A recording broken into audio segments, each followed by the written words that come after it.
ओम श्री कुलदेव्याय नमः। आज आप दिव्य कुलदेवी स्तोत्र श्रवण करने वाले हैं। कहा जाता है कि जिनके ऊपर कुल देवी देवताओं की कृपा रहती है उनके जीवन में हर कार्य में सफलता मिलती है, हर तरह के संकट, विघ्न और विपत्ति दूर रहते हैं। माता भगवती कुलदेवी की कृपा से हर कार्य संपन्न होता है, लेकिन कुलदेवी के रुष्ट होने पर हमें पूजा पाठ तक का फल नहीं मिल पाता है। आज हम आपको दिव्य कुलदेवी स्तोत्र का श्रवण कराने वाले हैं। इस स्तोत्र को ध्यान पूर्वक श्रवण कीजिए और प्रयास कीजिए कि नित्य प्रतिदिन कम से कम एक पाठ अवश्य करें। ऐसा करने से माँ भगवती कुलदेवी की आपके ऊपर कृपा बनी रहेगी, हर कार्य में सफलता मिलेगी, रोग और दोष शांत होंगे, गृह बाधा का नाश होगा, नकारात्मक शक्तियां आपसे दूर होंगी, हर दिशा और हर कोण से मां भगवती की कृपा से आपकी सुरक्षा होगी, शत्रुओं पर विजय प्राप्त होगी। चलिए अब सुनते हैं दिव्य कुलदेवी स्तोत्र। नमस्ते श्री शिवाय कुलराध्या कुलेश्वरी कुल संरक्षणी माता मौलिक ज्ञान प्रकाशिनी वंदे श्री कुल पूज्या त्वां कुलाम्बा कुल रक्षणी वेद माता जगन्माता लोकमाता हितैषिणी आदिशक्ति समुद्भूता त्वया हि कुल स्वामिनी विश्ववन्द्यां महाघोरां त्राहि मां शरणागतः त्रैलोक्य हृदयं शोभे देवी त्वं परमेश्वरी भक्तानुग्रहकारिणी कुलदेवी नमोस्तुते महादेव प्रियंकरी बालानां हितकारिणी कुलवृद्धिकरी माता त्राहि मां शरणागतं चिदाग्निमण्डल सम्भूता राज्य वैभवकारिणी प्रकटितां सुरेशानि वन्दे त्वां कुलगौरवां त्वदीये कुले जातः त्वामेव शरणं गतः त्वद्वत्सलोऽहम् आद्ये त्वं रक्ष रक्षाधुना पुत्रं देहि धनं देहि साम्राज्यं प्रदेहि मे सर्वदास्माकं कुले भूयात् मङ्गलानुशासनम्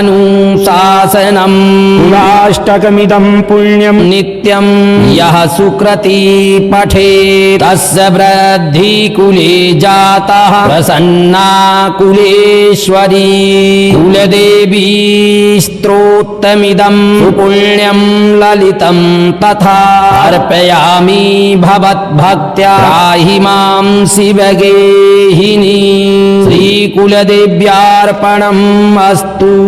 ओम कुलदेव्यै नमः। ओम नमस्ते श्री शिवाय कुलाराध्या कुलेश्वरी कुल संरक्षणी माता मौलिक ज्ञान प्रकाशनी वंदे श्री कुल पूज्या त्वां कुलाम्बा कुल रक्षिणी वेद माता जगन्माता लोकमाता हितैषिणी आदिशक्ति समुद्भूता त्वया हि कुल स्वामिनी विश्ववन्द्यां महाघोरां त्राहि मां शरणागतः त्रैलोक्य हृदयं शोभे देवी त्वं परमेश्वरी भक्तानुग्रहकारिणी कुलदेवी नमोस्तुते महादेव प्रियंकरी बालानां हितकारिणी कुलवृद्धिकरी माता त्राहि मां शरणागतं चिदग्निमण्डल सम्भूता राज्य वैभवकारिणी प्रकटितां सुरेशानि वन्दे त्वां कुलगौरवां त्वदीये कुले जातः त्वामेव शरणं गतः त्वद्वत्सलोऽहम् आद्ये त्वं रक्ष रक्षाधुना पुत्रं देहि धनं देहि साम्राज्यं प्रदेहि मे सर्वदास्माकं कुले भूयात् मङ्गलानुशासनम् कुलाष्टकमिदं पुण्यं नित्यं यः सुकृती पठेत् तस्य वृद्धि कुले जातः प्रसन्ना कुलेश्वरी कुलदेवी स्तोत्रमिदं सुपुण्यं ललितं तथा अर्पयामि भवद्भक्त्या त्राहि मां शिवगेहिनी श्रीकुल कुलदेव्यार्पणम् अस्तु। ॐ कुलदेव्यै नमः। ॐ कुलदेव्यै नमः। ॐ कुलदेव्यै नमः। नमस्ते श्री शिवाय।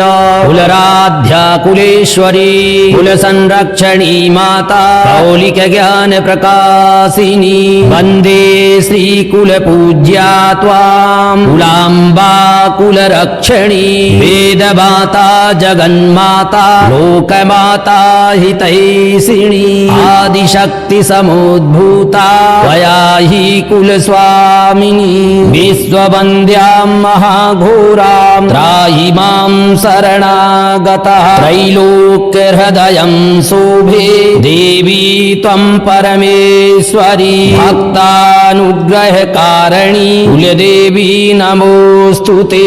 महादेव प्रियङ्करी बालानां हितकारिणी कुलवृद्धिकरी माता त्राहि मां शरणागतम्।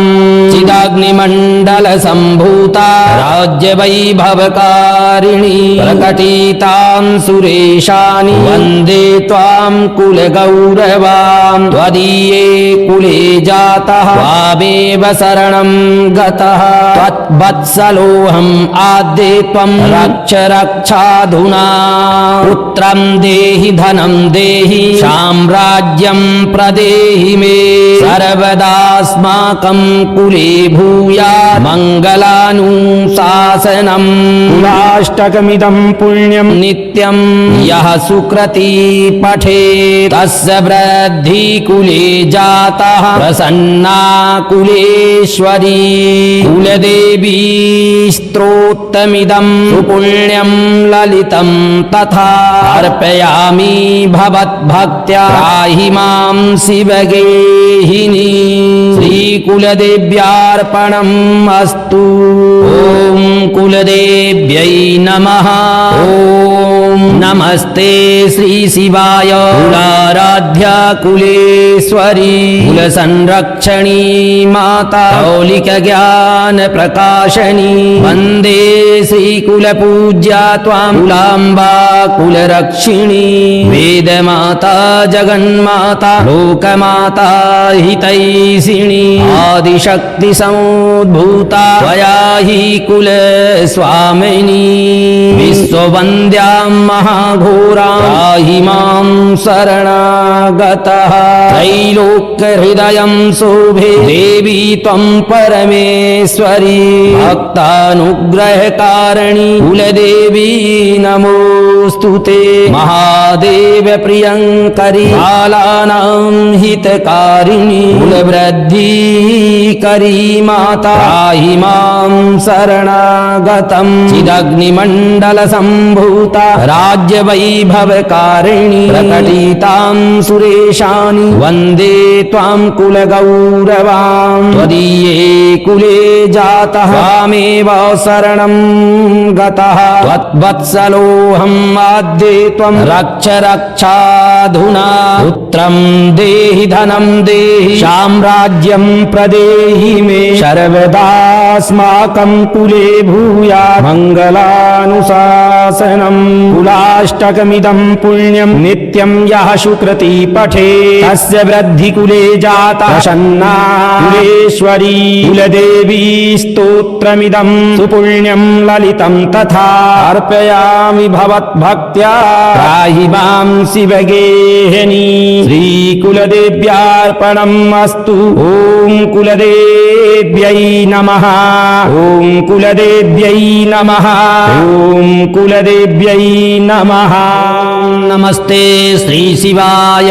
कुलराध्या कुलेश्वरी कुलसंरक्षणी माता कौलिक ज्ञान प्रकाशिनी वन्दे श्री कुलपूज्या त्वां कुलाम्बा कुलरक्षणी वेदमाता जगन्माता लोकमाता हितैषिणी आदिशक्ति समुद्भूता त्वया हि कुलस्वामिनी विश्ववन्द्यां महाघोरां त्राहि मां शरणागतः त्रैलोक्यहृदयं शोभे देवी त्वं परमेश्वरी भक्तानुग्रहकारिणी कुलदेवी नमोऽस्तुते महादेव प्रियङ्करी बालानां हितकारिणी कुलवृद्धिकरी माता त्राहि मां शरणागतम् चिदाग्निमण्डल सम्भूता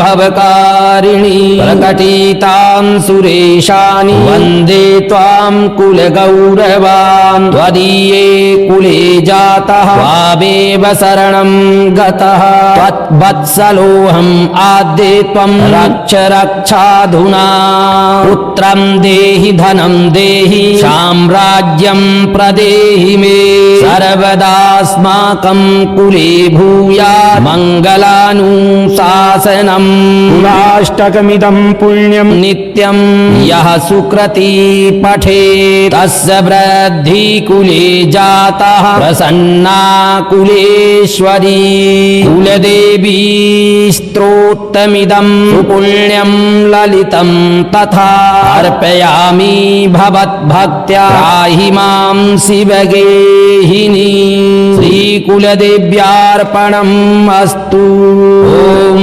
कुलदेव्यै नमः ॐ नमस्ते श्रीशिवाय कुलाराध्या कुलेश्वरी कुलसंरक्षणी माता मौलिकज्ञानप्रकाशनी वन्दे श्रीकुलपूज्या त्वां कुलाम्बा कुलरक्षिणी वेदमाता जगन्माता लोकमाता हितैषिणी आदिशक्ति समुद्भूता त्वया हि कुलस्वामिनी विश्ववन्द्यां महाघोरां त्राहि मां शरणागतः त्रैलोक्यहृदयं शोभे देवी त्वं परमेश्वरी भक्तानुग्रहकारिणी कुलदेवी नमोऽस्तुते महादेव प्रियङ्करी बालानां हितकारिणी कुलवृद्धिकरी माता त्राहि मां शरणागतम् चिदग्निमण्डल सम्भूता राज्यवैभवकारिणी प्रकटितां सुरेशानि वन्दे त्वां कुलगौरवां त्वदीये कुले जातः त्वामेव शरणं गतः त्वत्वत्सलोऽहम् आद्ये त्वं रक्ष रक्षाधुना पुत्रं देहि धनं देहि साम्राज्यं प्रदेहि मे सर्वदास्माकं कुले भूयात् मङ्गलानुशासनम् कुलाष्टकमिदं पुण्यं नित्यं यः सुकृती पठेत् तस्य वृद्धि कुले जाता प्रसन्ना कुलेश्वरी कुलदेवी स्तोत्रमिदं सुपुण्यं ललितं तथा अर्पयामि भवद्भक्त्या त्राहि मां शिवगेहिनी श्रीकुलदेव्यार्पणम् अस्तु ॐ कुलदेव्यै नमः ॐ कुलदेव्यै नमः ॐ कुलदेव्यै नमः नमस्ते श्रीशिवाय कुलराध्या कुलेश्वरी कुलसंरक्षणी माता मौलिकज्ञानप्रकाशिनी वन्दे श्रीकुलपूज्या त्वां कुलाम्बा कुलरक्षणी वेदमाता जगन्माता लोकमाता हितैषिणी आदिशक्ति समुद्भूता त्वया हि कुलस्वामिनी विश्ववन्द्यां महाघोरां त्राहि मां शरणागतः त्रैलोक्यहृदयं शोभे देवी त्वं परमेश्वरी भक्तानुग्रहकारिणी कुलदेवी नमोऽस्तुते महादेव प्रियङ्करी बालानां हितकारिणी कुलवृद्धिकरी माता त्राहि मां शरणागतम् चिदाग्निमण्डल सम्भूता राज्यवैभवकारिणी प्रकटितां सुरेशानि वन्दे त्वां कुलगौरवां त्वदीये कुले जातः त्वामेव शरणं गतः त्वद्वत्सलोऽहम् आद्ये त्वं रक्ष रक्षाधुना पुत्रं देहि धनं देहि साम्राज्यं प्रदेहि मे सर्वदास्माकं कुले भूयात् मङ्गलानुशासनम् कुलाष्टकमिदं पुण्यं नित्यं यः सुकृती पठेत् तस्य वृद्धि कुले जातः प्रसन्ना कुलेश्वरी कुलदेवी स्तोत्रमिदं सुपुण्यं ललितं तथा अर्पयामि भवद्भक्त्या त्राहि मां शिवगेहिनी श्रीकुलदेव्यार्पणम् अस्तु। ॐ कुलदेव्यै नमः। ॐ नमस्ते श्रीशिवाय कुलाराध्या कुलेश्वरी कुलसंरक्षणी माता मौलिकज्ञान प्रकाशनी वन्दे श्रीकुलपूज्या त्वां कुलाम्बा कुलरक्षिणी वेदमाता जगन्माता लोकमाता हितैषिणी आदिशक्ति समुद्भूता त्वया हि कुलस्वामिनी विश्ववन्द्यां महाघोरां त्राहि मां शरणागतः त्रैलोक्यहृदयं शोभे देवी त्वं परमेश्वरी भक्तानुग्रहकारिणी कुलदेवी नमोऽस्तुते महादेव प्रियङ्करी बालानां हितकारिणी कुलवृद्धिकरी माता त्राहि मां शरणागतं चिदग्निमण्डल सम्भूता राज्यवैभवकारिणी प्रकटितां सुरेशानि वन्दे त्वां कुलगौरवां त्वदीये कुले जातः त्वामेव शरणं गतः त्वद्वत्सलोऽहम् आद्ये त्वं रक्ष रक्षाधुना पुत्रं देहि धनं देहि साम्राज्यं प्रदेहि मे सर्वदास्माकं कुले भूयात् मङ्गलानुशासनम् कुलाष्टकमिदं पुण्यं नित्यं यः सुकृती पठेत् तस्य वृद्धि कुले जाता प्रसन्ना कुलेश्वरी कुलदेवी स्तोत्रमिदं सुपुण्यं ललितं तथा अर्पयामि भवद्भक्त्या त्राहि मां शिवगेहिनी श्रीकुलदेव्यार्पणम् अस्तु। ॐ कुलदेव्यै नमः। ॐ कुलदेव्यै नमः। ॐ कुलदेव्यै नमः। नमस्ते श्रीशिवाय कुलराध्या कुलेश्वरी कुलसंरक्षणी माता मौलिकज्ञान प्रकाशिनी वन्दे श्रीकुलपूज्या त्वां कुलाम्बा कुलरक्षणी वेदमाता जगन्माता लोकमाता हितैषिणी आदिशक्ति समुद्भूता त्वया हि कुलस्वामिनी विश्ववन्द्यां महाघोरां त्राहि मां शरणागतः त्रैलोक्यहृदयं शोभे देवी त्वं परमेश्वरी भक्तानुग्रहकारिणी कुलदेवी नमोऽस्तुते महादेव प्रियङ्करी बालानां हितकारिणी कुलवृद्धिकरी माता त्राहि मां शरणागतं चिदग्निमण्डल सम्भूता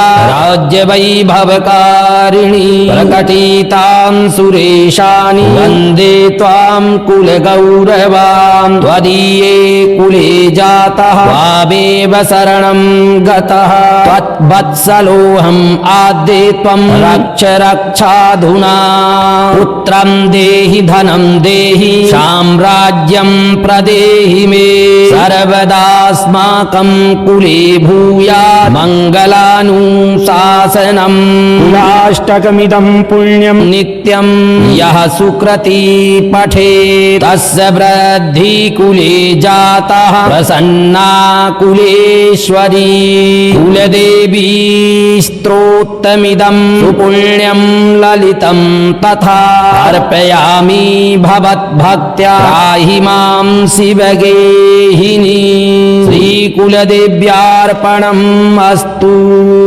ॐ कुलदेव्यै नमः।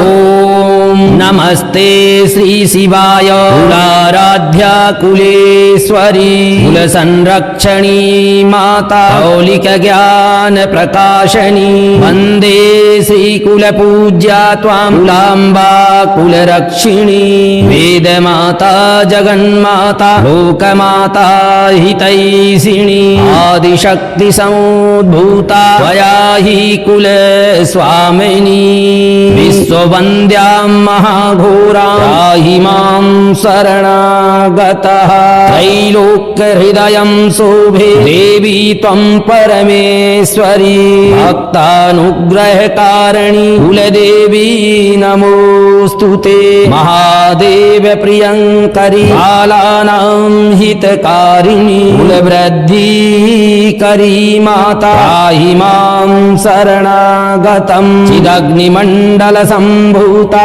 राज्यवैभवकारिणी प्रकटितां सुरेशानि वन्दे त्वां कुलगौरवां त्वदीये कुले जातः त्वामेव शरणं गतः त्वद्वत्सलोऽहम् आद्ये त्वं रक्ष रक्षाधुना पुत्रं देहि धनं देहि साम्राज्यं प्रदेहि मे सर्वदास्माकं कुले भूयात् मङ्गलानुशासनं कुलाष्टकमिदं पुण्यं नित्यं यः सुकृती पठे तस्य वृद्धि कुले जाता प्रसन्ना कुलेश्वरी कुलदेवी स्तोत्रमिदं सुपुण्यं ललितं तथा अर्पयामि भवद्भक्त्या त्राहि मां शिवगेहिनी श्रीकुलदेव्यार्पणम् अस्तु। ॐ कुलदेव्यै नमः।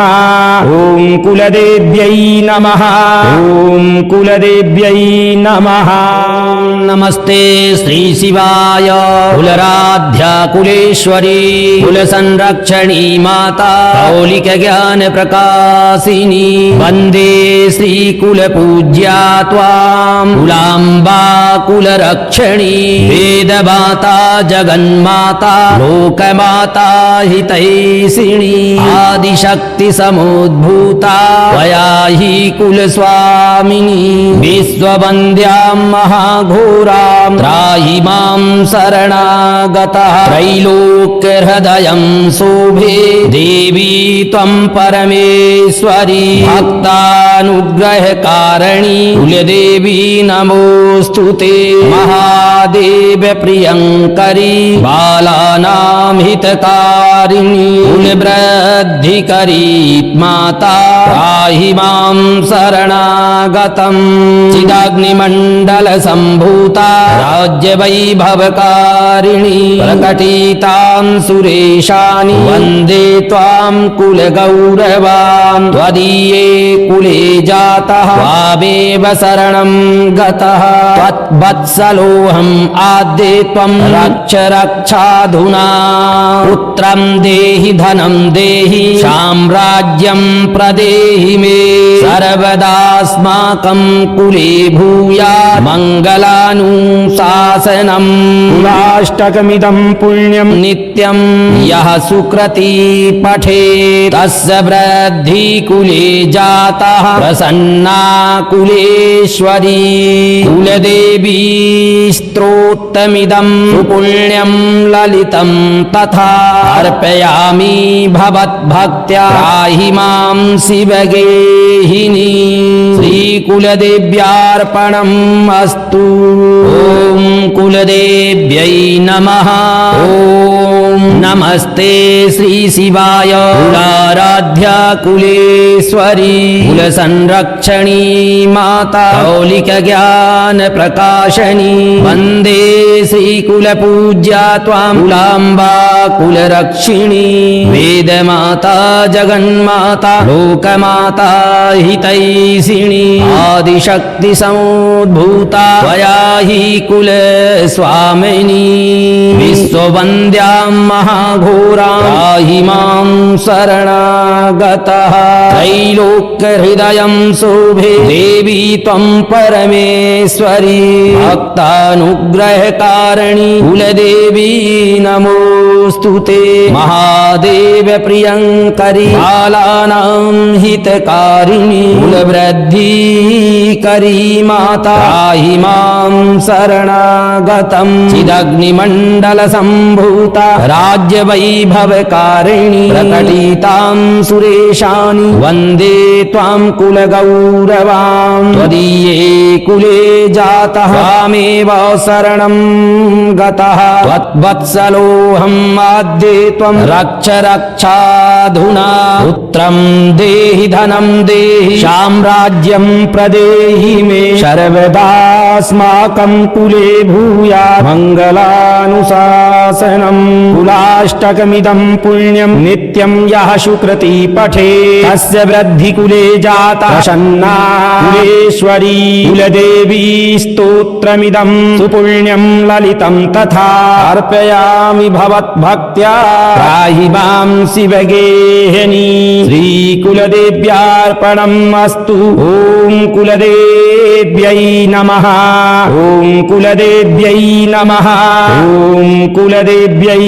नमः नमस्ते श्री शिवाय कुलराध्या कुलेश्वरी कुलसंरक्षणी माता मौलिक ज्ञान प्रकाशिनी वन्दे श्री कुलपूज्या त्वां कुलाम्बा कुलरक्षणी वेदमाता जगन्माता लोकमाता हितैषिणी आदिशक्ति समुद्भूता त्वया हि कुलस्वामिनी विश्ववन्द्यां महाघोरां त्राहि मां शरणागतः त्रैलोक्यहृदयं शोभे देवी त्वं परमेश्वरी भक्तानुग्रहकारिणी कुलदेवी नमोऽस्तुते महादेव प्रियंकरी बालानां हितकारिणी कुलवृद्धिकरी माता त्राहि मां शरणागतं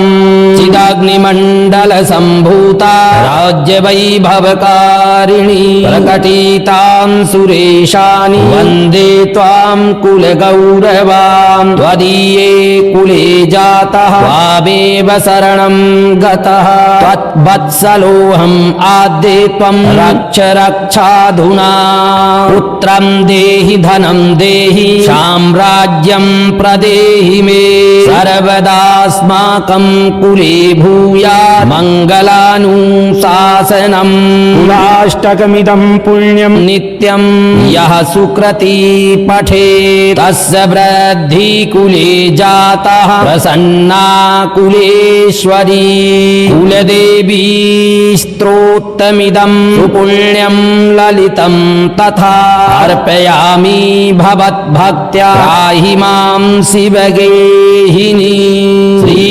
श्रीकुलदेव्यार्पणम् अस्तु ॐ कुलदेव्यै नमः ॐ नमस्ते श्री शिवाय कुलाराध्या कुलेश्वरी कुलसंरक्षणी माता मौलिक ज्ञान प्रकाशनी वन्दे श्रीकुलपूज्या त्वां कुलाम्बा कुलरक्षिणी वेदमाता जगन्माता लोकमाता हितैषिणी आदिशक्ति समुद्भूता त्वया हि कुलस्वामिनी विश्ववन्द्यां महाघोरां त्राहि मां शरणागतः त्रैलोक्यहृदयं शोभे देवी त्वं परमेश्वरी भक्तानुग्रहकारिणी कुलदेवी नमोऽस्तुते महादेव प्रियंकरी बालानां हितकारिणी कुलवृद्धिकरी